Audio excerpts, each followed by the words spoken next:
What is the principles of scientific management, অর্থাৎ বৈজ্ঞানিক ব্যবস্থাপনার নীতি সমূহ কি? বৈজ্ঞানিক ব্যবস্থাপনার জনক F.W. টেলর চারটি মৌল নীতির কথা বলেছেন। নাম্বার 1, কাজের বিজ্ঞানসম্মত পদ্ধতির উদ্ভাবন।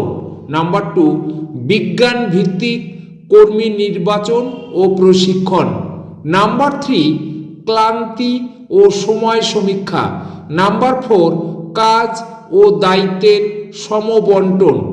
এছাড়াও কতকগুলি নীতি সুষ্ঠু কার্য সম্পাদনের